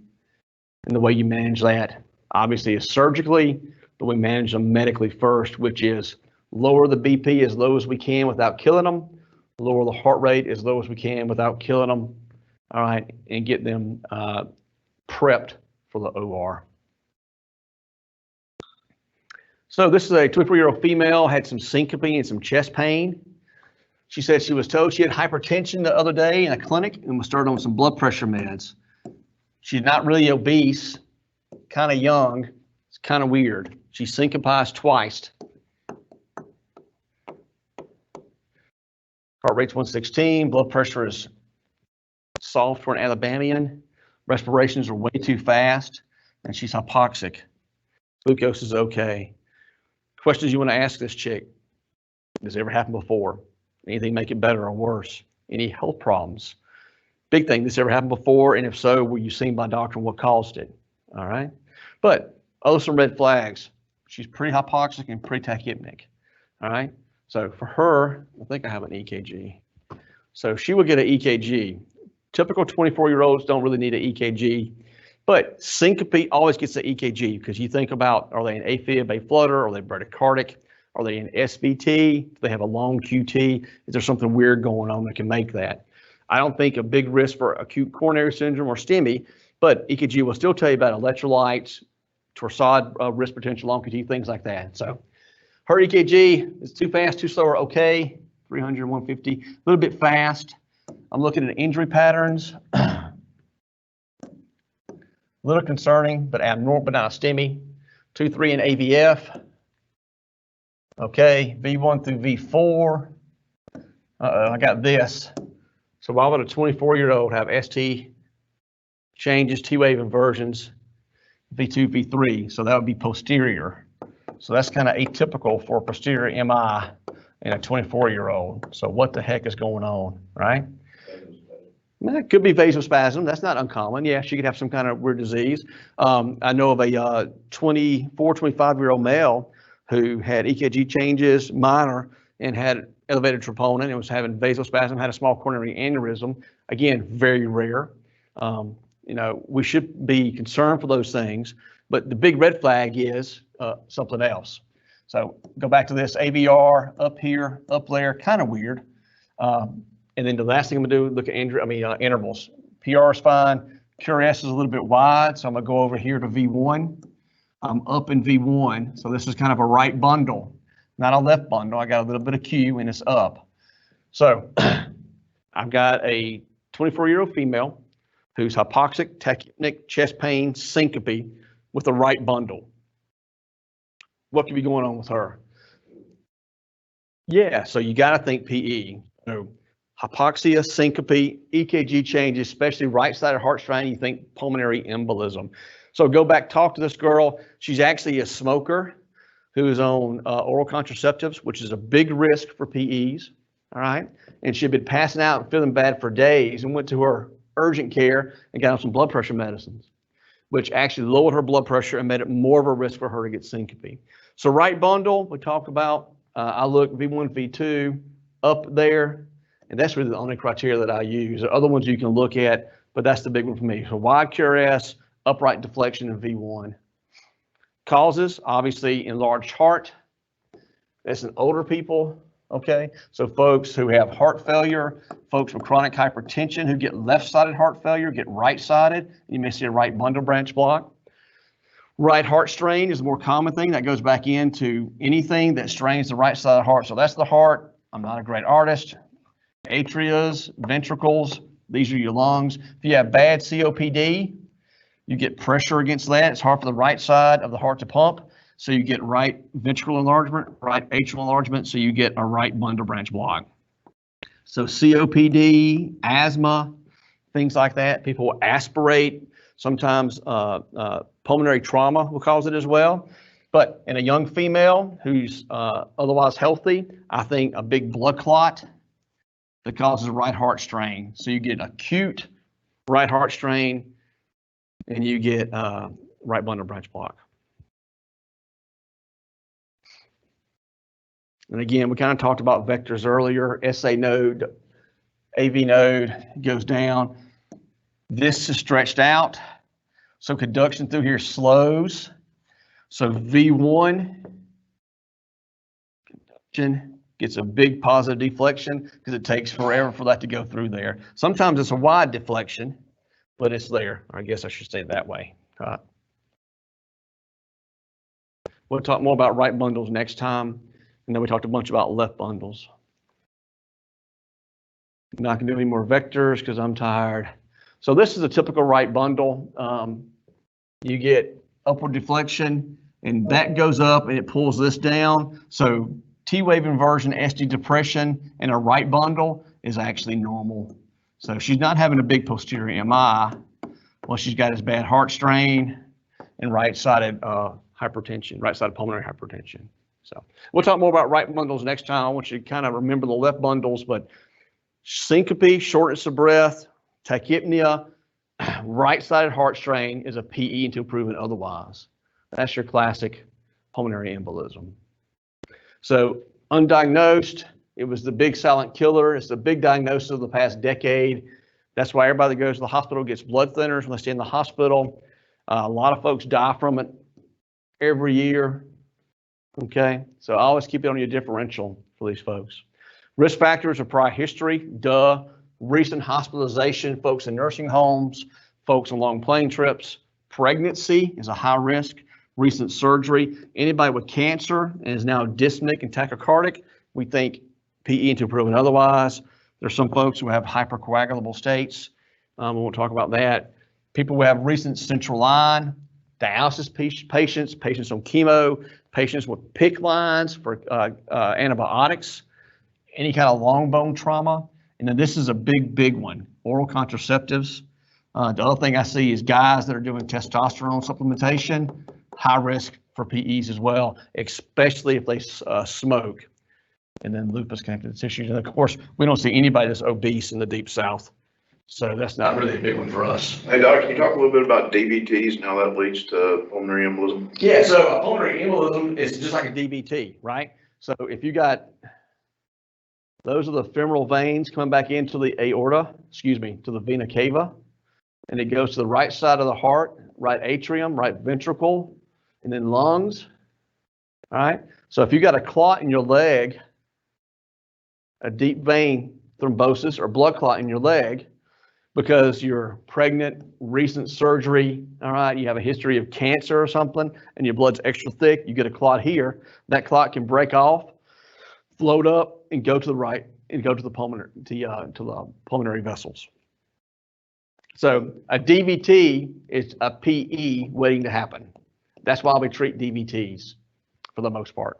Yeah, so the DVT is really not causing much harm on its own. It's just if it breaks loose, it's going to end up in the lung. Correct. Because once it starts moving, that's the first place the vessels get small. Yeah, that's how it filters down. Yeah. That's the first place to get small. Now, there is a small population of people who get DVTs, and the clot is so big, it impedes blood return back to the heart. So if you have somebody's got a big blood clot in their right leg, and you can't get blood return, then this leg swells and swells, and eventually it compresses the arteries, and that leg becomes ischemic, and you can lose a leg from that.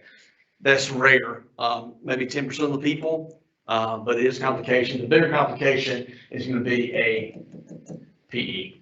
So the other part of that is there's a lot of information coming out. I won't call them necessarily studies, although I have seen a couple of studies published in the last week about hypercoagulability in COVID-19 patients. Right.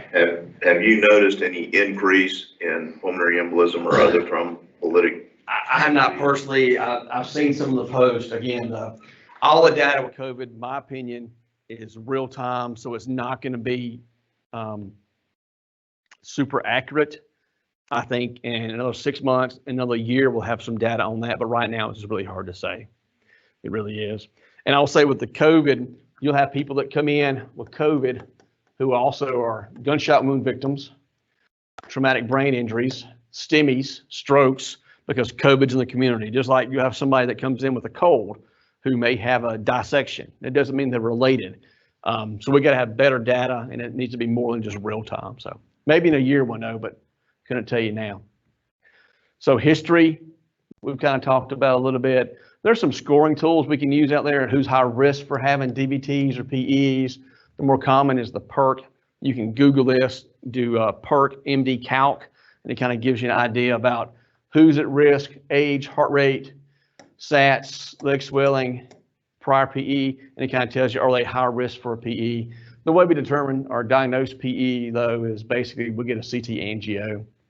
EKG findings specific for PE is going to be right heart strain, which might be right block, so right heart strain, and tachycardia, with tachycardia being the most pronounced.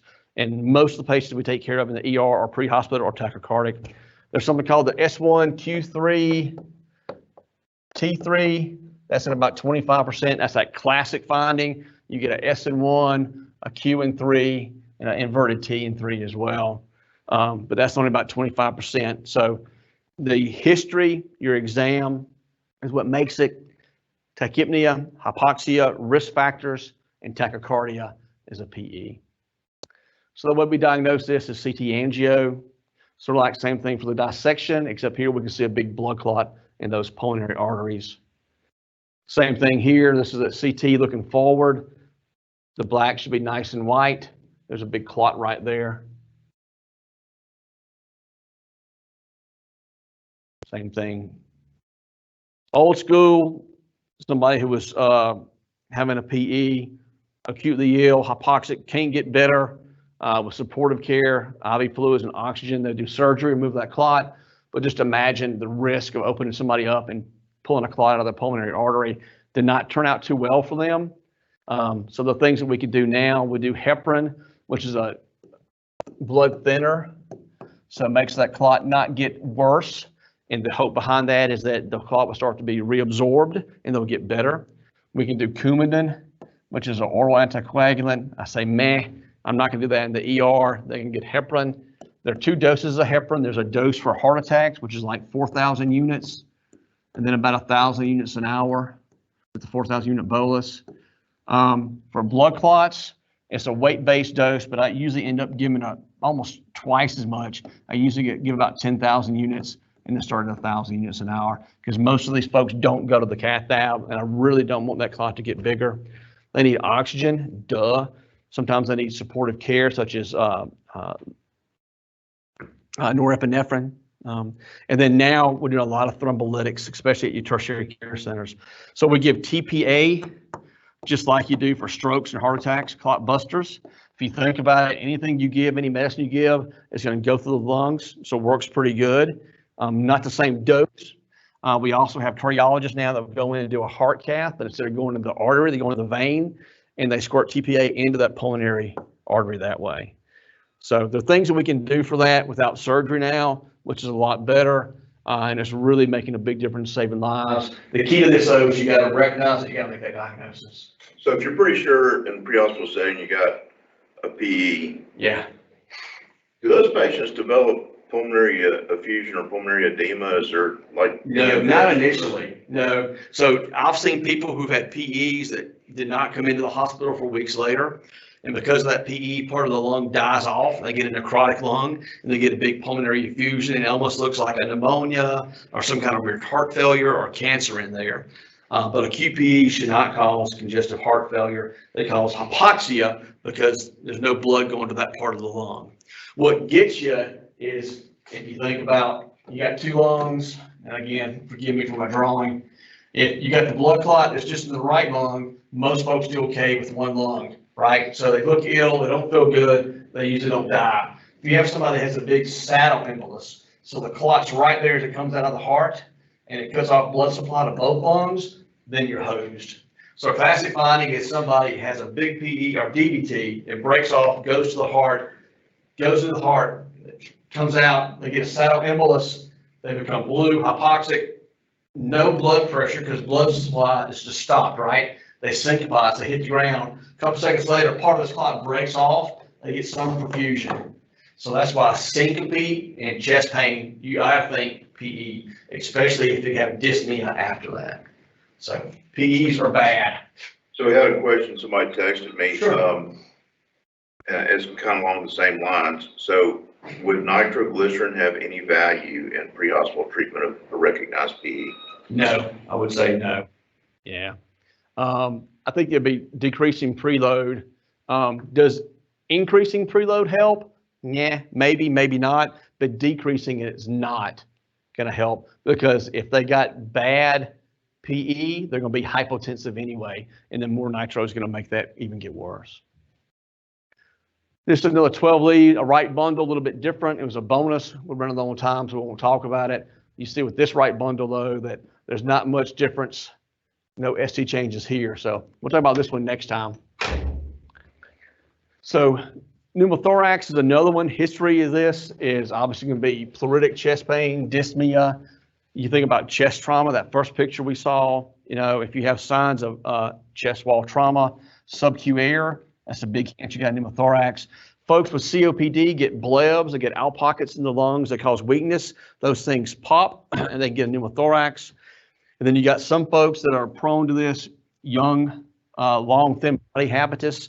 You think about they have real long chest cavity, so it stretches the lungs and makes them more prone. And then if they do auto PEEP issues, they'll pop a lung. And auto PEEP is they're vaping, they're smoking weed, where they inhale and hold it for a long time. It causes increased intrathoracic pressure. They'll pop these little air sacs and get a pneumothorax. All right. So physical exam findings will be crepitus or sub-Q air, shortness of breath. You know that are breath sounds. Extended neck veins may be a signal of a tension pneumothorax. That's not my definition. That's a textbook.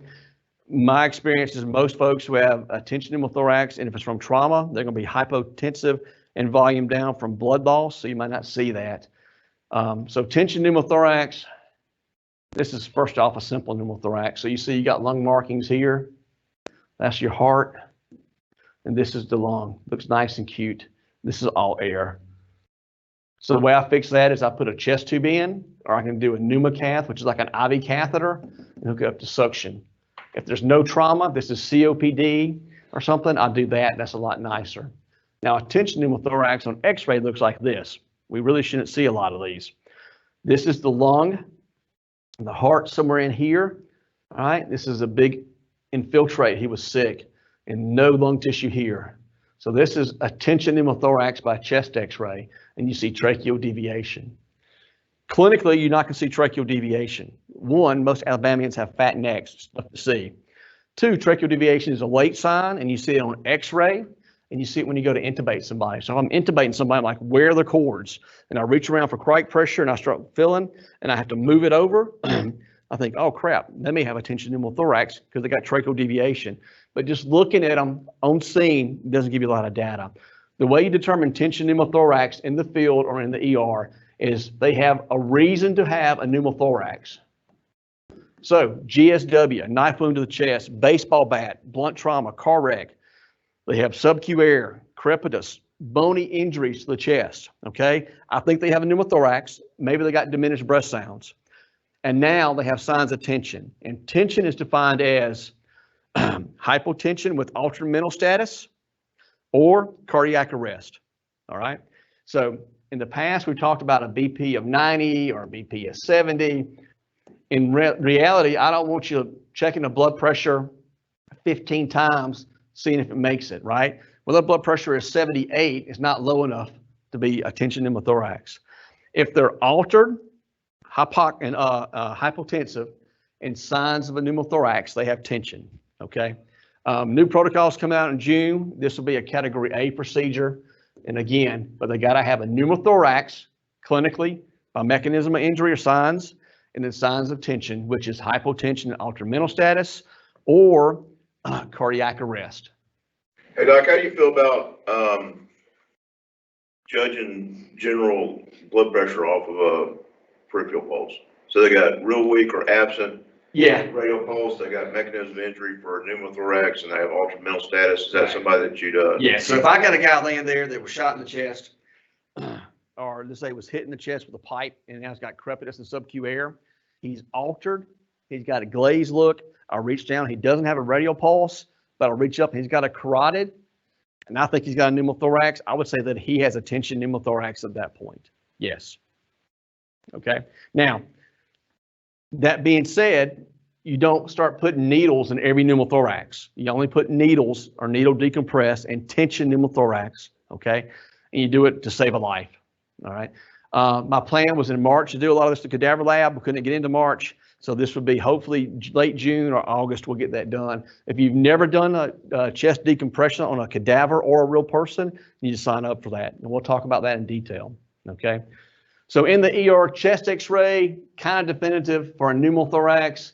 You can miss about 30 to 40% of pneumos with a chest x-ray. So it's still a clinical symptoms. CT is the best way to do it. They can be very subtle. All right. Most small ones get reabsorbed. You don't have problems unless the patient is on BiPAP or intubated, because if you're bagging somebody, they have a small pneumothorax. So if this is a lung and you got a tear in the lung and you got air leaking out, and I do positive pressure, that leaks can get worse. Pneumothorax gets worse. They can get attention. They can die for that. Obviously, pneumothorax gets oxygen because they're going to be hypoxic. All right. So things to think about. I know we're running low on time. Cardiac tamponade, we kind of mentioned it when we talked about dissection. So if you had a dissection here, it would break down into the pericardial sac, and you'll get blood leaking in that, which will compress the heart. But remember, the heart's surrounded by a nice fluid-filled sac. If that gets too much fluid in, it compresses the heart and you have issues. So true incidence is unknown. Big risk factors will be post-cardiac surgery. So if I got a guy that just had bypass surgery or CABG or valve replacement, I know they've been screwing around with this pericardial sac, and now he's short of breath, hypotensive, looks ill. He has got a pericardial tamponade until I can prove otherwise. And I will prove it otherwise with an ultrasound in the hospital. For those of you guys thinking about buying ultrasounds for pre-hospital, great idea. Gives you a lot of data. You can see that pretty easy to see. The way we treat that is we go in with a needle and pull that fluid out. If they're stable, they can go to the OR and get a window where they take part of that sac out and it won't reaccumulate. But if they're unstable, peri-arrest, they get a needle in the ER. But infections, pericarditis, myocarditis, we talked about earlier, post-MI. So if you have somebody that had a big STEMI and they have cell necrotic tissue in the heart, that can cause inflammation and cause pericarditis or a tamponade, and then trauma and surgery. Neoplastic, I don't see a lot of cancers. I do see a lot of folks with lupus or autoimmune disorders who get a lot of pericardial fluid. What do you see on an EKG of somebody who's got tamponade? Anybody know? So you see low voltage. So the QRS is real little everywhere, even in V1 through V4. That QRS is real little. And I'll bring some EKGs next time and show you some of those. Tamponade is usually insidious onset, kind of slow. And the things that I usually see with those folks is they're going to be hypotensive. They're going to be ashen in color. They're going to have muffled heart sounds, which is hard to hear in the pre-hospital world. Sometimes it's hard to hear in the ER. Diagnosis is usually by ultrasound. So ultrasounds are coming to the pre-hospital world. They're about $2,000 now to get one that's usable, which is a lot cheaper than it used to be. They used to be about $20K. So, but if your department only has so much money, you need a video scope first. Tamponade, we're not going to talk about friction rods. Treatment is pericardiocentesis. Without an ultrasound, we do subxiphoid process, but this is better done with ultrasound guidance. It's like cheating. So here's the ultrasound. You can see the heart. This is the pericardial sac with a bunch of blood in it. You see it's pushing, compressing the heart, and you see a decreased amplitude on the QRS. So, What kind of volume are we talking about? a couple hundred, not much, doesn't take much. Some people can take more, it just depends. The slower the onset, the more volume you can take. So it's just, if the guy's got an autoimmune disorder and he gets inflammation, bleeding, blood in that sac over the course of 2 months, it can be ginormous and he can still be hemodynamically stable. Versus the guy who had coronary artery bypass surgery last week and then a stitch tears and he bleeds out and he goes from 50 cc's of blood to 150 cc's of blood in that sac, and now his blood pressure is 70. Says, whoa, what happened there? 70. Just hit that, Chief? I think so. All right. And now his blood pressure is 70 systolic and he's altered. So it's all rate dependent. Just like you can have somebody who has anemia, their blood count is at 20% of normal, but they get there over the course of 2 months, they can still do things. Versus you shoot somebody and they go from normal volume to 20% volume over the course of 20 minutes, they look like dirt, right? Cool. Oh, we're out of time, weren't we? All right, we'll talk about esophageal rupture next time. Let's see what else. I'm stopping right there before I mess that up. But we're out of time. Questions, comments, please put in the chat box.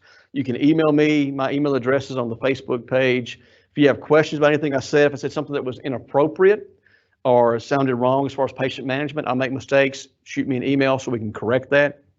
For your Con Ed, email Alabama EMS Challenge at gmail.com by this afternoon. If this is useful, spread the word. If it's not, spread the word to me so I can correct it and we can make changes. So, Chief, anything from you, sir? Yeah, I put the link to the attendance form in the chat feature, so you can link on it. You can click on it right there and go ahead and fill the form out. Or you can send an email to Alabama EMS Challenge at gmail.com. You'll get an automated return email with the link to the same attendance form. I need one attendance form per participant, please, and you'll get your certificates via email in a few days. So thanks for everybody for attending. Dr. Ferguson, as always, great lecture. Thank you. Password. Password for today's class is COVID, COVID. Password for today's class is COVID, because why wouldn't it be? All right. That's everybody. Why wouldn't it be? I hope my mic did good. It's turned